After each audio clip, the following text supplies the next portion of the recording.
देवराज news, जनतेचा आवाज जनतेसाठी।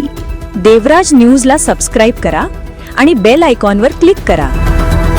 आज महाराष्ट्राच्या राजकारणात महत्त्वाची घडामोड घडली।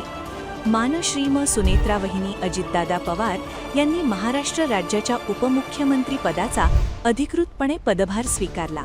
पदभार स्वीकारताना त्यांनी आदरणीय अजितदादा पवार यांच्या प्रतिमेस अभिवादन केले।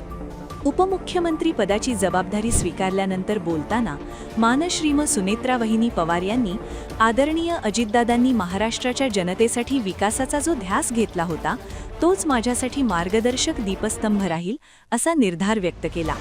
दादांची कार्यशैली, निर्णय क्षमता आणि जनतेशी असलेले आत्मीय नाते हेच आपले बळ असल्याचे त्यांनी यावेळी नमूद केले।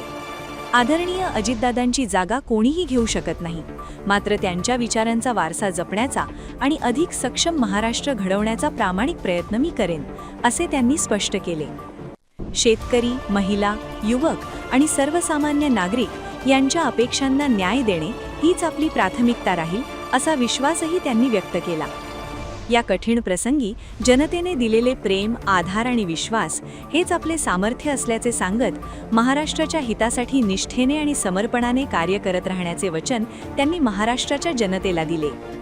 या पदभार स्वीकार समारंभास पक्षाचे राष्ट्रीय कार्याध्यक्ष श्री प्रफुल्लजी पटेल, प्रदेशाध्यक्ष श्री सुनीलजी तटकरे, श्री पार्थदादा पवार, सौ रुपाली चाकणकर, श्री छगन भुजबळ, श्री हसन मुश्रीफ, श्री नरहरी झिरवाळ, श्री बाबासाहेब पाटील, हु अदिती तटकरे यांच्यासह पक्षाचे अनेक मान्यवर नेते, विधिमंडळ सदस्य आणि पदाधिकारी उपस्थित होते।